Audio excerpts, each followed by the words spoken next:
Hello dear student, welcome. तो 12th वाले बच्चे लोग टेंशन मत लो, तुम्हारे लिए सब लेके आ गया हो। अभी एसपी का हम लोग बोर्ड पेपर सॉल्व कर रहे हैं बच्चे लोग। ओके, तो पेपर कभी का जुलाई 2023, मतलब क्वेश्चन पेपर मेरे घर का नहीं है। जुलाई बोर्ड पेपर में आया था, केटी वालों का आया था। अपन को नहीं आएगा, अपन एक ही बार में मार्च में खेल के आगे जाएंगे, राइट। तो 21 सेट आ गया, उत्तम आ गया है, जो भी आ गया है मैंने सब अपलोड कर दिया, पढ़ते हैं। ओके, तो अब एग्जाम में एसपी ने बच्चे लोग लेटर वेटर सब आता है, पर ऑब्जेक्टिव्स में बच्चे लोग मार खाते थे। चलो एक ऑब्जेक्टिव सॉल्व कर रहे थे। Dash is related to money and money management. देखो पैसा है, क्या है पैसा। पैसा बोले तो पैसा, फाइनेंस क्या आएगा, फाइनेंस। डिबेंचर होल्डर कौन होता है भाई, क्रेडिटर होता है। डिबेंचर होल्डर कौन होता है, क्रेडिटर। तो ओनर कौन होता है, शेयर होल्डर। ओनर कौन होता है। आपको ना एक का आंसर नहीं, दोनों का आंसर आना चाहिए, तो कभी रॉन्ग ही नहीं होगा ना यार। इधर बोला डिपॉजिट, कंपनी में जो भी डिपॉजिट होता है मिनिमम 6 मंथ होता है। मिनिमम कितना होता है, तो मैक्सिमम कितना रहेगा भाई, 36। मैक्सिमम कितना मंथ रहेगा, 36। तो इसके बाद क्या हुआ आपको, एक स्टॉक एक्सचेंज। तो स्टॉक एक्सचेंज एक जगह है where stock broker and trader can buy and sell. तुम लोग क्या खरीदते हैं वैसे भाई, शेंगदाना बेचते क्या, नहीं सिक्योरिटीज बेचते क्या, शेयर डिबेंचर बॉन्ड वो सब सिक्योरिटीज में आ जाता है। किधर आ जाता है। और जो डिपॉजिटरी एक्ट है, कौन सा एक्ट है, डिपॉजिटरी एक्ट 1996 में पास होता। कभी पास होता, 1996। फिर आपको ट्रू और फॉल्स बोला है, तो ट्रू और फॉल्स देखो कैसे बोला है। Working capital stay in business almost permanently, गलत, क्योंकि वर्किंग कैपिटल टेम्पररी होता है। क्या होता है, टेम्पररी, तो ये फॉल्स है। Equity share holder enjoy fix rate of, नहीं गलत, क्योंकि उन लोगों को डिविडेंड कैसे मिलता है दोस्त, फ्लक्चुएटिंग, ये भी गलत है। Member transferring share is called transferor. जो शेयर ट्रांसफर करता है उसको ट्रांसफर बोलते हैं। हाँ, जो शेयर ट्रांसफर करता है उसको क्या बोलते हैं, transferor. Transfer of securities easier in electronic mode, yes electronic mode में एकदम आसान होता है। Money market is for long term market, नहीं मनी मार्केट क्या होता है दोस्त, शॉर्ट टर्म। तो लॉन्ग टर्म मार्केट क्या होता है, कैपिटल मार्केट। लॉन्ग टर्म क्या होता है भाई, कैपिटल मार्केट, एक नंबर। फिर ना ये बहुत आसान है भाई, क्या है, ऐसा आएगा ना तो खुशी हो, टीचर को दुआ दो ऐसे पेपर सेट के लिए। ये दिया डब्बा खाली, इसका ब्रैकेट में से ढूंढ के लिखने का। तो बोला है पब्लिक डिपॉजिट, क्या बोला है, तो पब्लिक डिपॉजिट शॉर्ट टर्म होता है। क्या होता है भाई, शॉर्ट टर्म। पब्लिक डिपॉजिट क्या होता है, शॉर्ट टर्म। इधर बोला है एम्प्लॉय स्टॉक ऑप्शन स्कीम, मतलब जो शेयर एम्प्लॉय को मिलता है ना उसको बोलते हैं एम्प्लॉय स्टॉक ऑप्शन स्कीम। देखो मैच हो रहा है क्या, share offer to existing employees. देखो एम्प्लॉयज है ना यार, ये हो गया ना तेरा दो। नो वोटिंग राइट्स, क्या बोला है, तो वोटिंग राइट्स किसको नहीं मिलता मालूम है क्या, वेरी गुड, डिबेंचर होल्डर को वोटिंग राइट्स मिलता नहीं है। तो आपको मालूम है कि डिबेंचर होल्डर को नहीं मिलता है, शेयर होल्डर को मिलता है ना। बोनस शेयर क्या था मालूम है क्या दोस्त, बोनस शेयर होता है CRR, capitalization of reserve fund. जमा क्या पैसे देते हैं ना बोनस शेयर। और डिविडेंड कितना दिन में देना चाहिए, 30 दिन में। डिविडेंड कितना दिन में देना चाहिए, 30 दिन में। तो ऐसा घुमा फिरा के आएगा, आपको क्रॉस चेक करना है। ओके, हाँ इंटरेस्ट भी वैसे ही रहता है, कुछ 30 ही दिन रहता है। अब ये क्या बोला है, वन वर्ड बोला है, क्या बोला है, capital collected by way of issue of equity and preference share. जो कंपनी इक्विटी और प्रेफरेंस शेयर से लाती है उसको ओन कैपिटल बोलते हैं, क्या बोलते हैं। और जो पैसा कंपनी लोन लेती है, क्या लेती है, उसको बोरोड कैपिटल बोलते हैं, क्या बोलते हैं। और जो शेयर और प्रेफरेंस शेयर को क्या बोलेंगे, ओन। ओन बोले तो खुद का। Authority which has power to issue debenture, कौन है जिसके पास पावर है, बोर्ड ऑफ डायरेक्टर। कौन है पावर, बोर्ड ऑफ डायरेक्टर। ये क्या था, own capital. Okay, return on investment deposit, मतलब तू शेयर खरीदेगा तो डिविडेंड मिलेगा, तो डिबेंचर खरीदेगा तो इंटरेस्ट मिलेगा ना। तो डिपॉजिट भी तो क्या होता है, कर्जा होता है, तो कर्जे पे क्या मिलेगा, इंटरेस्ट। क्या मिलेगा, इंटरेस्ट। डॉक्यूमेंट्री एविडेंस, एविडेंस बोले तो proof.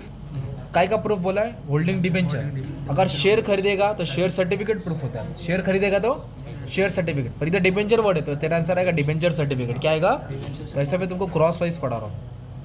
Meeting where final dividends declare, मतलब मीटिंग होता है ना, लोग चाय पानी पीते फिर बोलते हैं चलो आगे बढ़ते, डिक्लेयर करते, वो मीटिंग को बोलते हैं AGM। क्या बोलते हैं, एनुअल जनरल मीटिंग। एक नंबर। 20 मार्क का मेरा सब्जेक्ट ईजी था, टीचर को इजी लगता है, पर बच्चे थोड़ा रीड करे तो भी आ जाएगा। फिर आपको कॉन्सेप्ट आएगा, क्या आएगा, फिक्स कैपिटल है ना भाई, फिक्स कैपिटल का डिस्टिंग्विश डाल देना पूरा पॉइंट। फिर बोला ओवरड्राफ्ट, एक लोन होता है ना, करंट अकाउंट होल्डर को मिलता है, उसी की डिस्टिंग्विश डाल देना यार, शॉर्ट टर्म लोन होता है। क्या होता है, और एम्प्लॉय स्टॉक ऑप्शन क्या होता है, जो शेयर कंपनी अपने एम्प्लॉयज़ को रिजर्व रखती है, वो भी कौन से एम्प्लॉयज़ को, परमानेंट एम्प्लॉयज़ को। क्या मिलता है, और ये शेयर्स उन लोगों को डिस्काउंट में मिलता है, किस में मिलता है, ऐसा लिखने का था। फिर डीमटेरियलाइजेशन का डिस्टिंग्विश डाल दो, जो इलेक्ट्रॉनिक फॉर्म में होता है, फिजिकल शेयर को इलेक्ट्रॉनिक में। फिर प्राइमरी मार्केट जो है न्यू शेयर इशू होता है, क्या होता है, फर्स्ट टाइम। IPO के बारे में डाल दो। स्टॉक एक्सचेंज क्या, buyer seller, share market, Bombay stock exchange, national stock, पूरा भर दो। हर्षद मेहता, टीचर कुछ हो जाएगी, 4 ही लिखने का था भाई। अभी आपको आया, ये आया, क्या आया, केस स्टडी आया, क्या आया, तो एक केस स्टडी पर इधर का सॉल्व करता हूँ।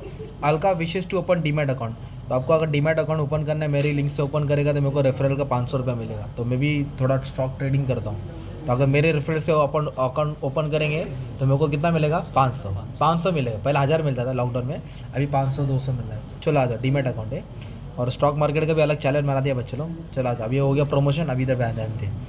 तो डीमैट अकाउंट के बारे में बोला, can she open account going to Mumbai office for NSDL? नहीं, उसको इधर ऑफिस जाने की ज़रूरत नहीं है, घर पे बैठ के भी ओपन कर सकती है। No, Alka can not open demat account with NSDL because NSDL is a depository system. ये क्या है? डिपॉजिट, जो हिसाब किताब रखता है। Demat account is open by participant, broker लोग के साथ ओपन होता है ना। तो NSDL डीमैट अकाउंट नहीं खोलता, वो मेंटेन करता है record. Is she record to pay for opening account and its maintenance? हाँ भाई, अकाउंट ओपन करेगा तो भाई चार्जेस देना पड़ेगा ना, थोड़ा बहुत चार्जेस रहता है। Okay, does she have to send the share to respective company for dematting? नहीं, ये ऑटोमेटिकली हो जाता है, ये सब सेंड करने की जरूरत नहीं, ऑटोमेटिकली हो जाता है। ओके, अभी इधर क्या बोला? Interim dividend. क्या बोला? जो कंपनी साल के बीच में देती है। तो क्या बोला है, क्या कंपनी अपने डिविडेंड फ्री रिजर्व से देख सकता है क्या, जमा किया पैसा के? नहीं, interim dividend current year profit से ही दे सकते। कहाँ से देख सकते हैं? बाद में बोला है, does the board have the right to declaring interim dividend at the board meeting? Yes, interim dividend कहाँ डिक्लेयर होता है?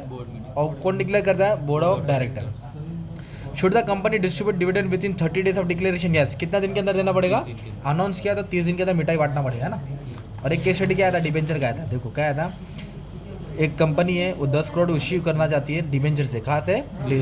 आर्टिकल ऑफ एसोसिएशन कंपनी का कानून है, director have authority to issue, director पास पावर कितना है? 5 करोड़ का। तो प्राइवेट प्लेसमेंट करके कुछ बोला है। What can be maximum tenure for debenture to issue? तो डिबेंचर का टाइम कितना होता है? 10 साल। कितना होता है भाई? इज अ प्रपोज इशू, जो इन लोग इशू कर रहे हैं 10 करोड़, क्या वो पावर के अंदर है? नहीं, क्योंकि लिमिट कितना रहता है भाई? 5 करोड़। लिमिट कितना है? और भाई लोग 10 करोड़ उठा रहे हैं, तो नहीं होएगा। और with in what period should company issue debenture certificate? तो सर्टिफिकेट कितना दिन में देनी चाहिए? 6 मंथ। सर्टिफिकेट बोला है, डिविडेंड 30 दिन, इंटरेस्ट 3 दिन, और सर्टिफिकेट 6 महीने के अंदर दे देना चाहिए। बाकी का फिर ये सब आया था, आपको डिस्टिंग्विश आता है, लेटर आता है, बड़े बड़े आंसर आते हैं बच्चों लोग, तो सब अपलोड कर दिया बच्चे लोग तुम्हारे लिए। बस तुम्हारा काम अच्छे से पढ़ना। ओके, 8 मार्क का आंसर आता है, उसको छोड़ना नहीं चाहिए। ठीक है, thank you very much and all the best for exam. Love you all.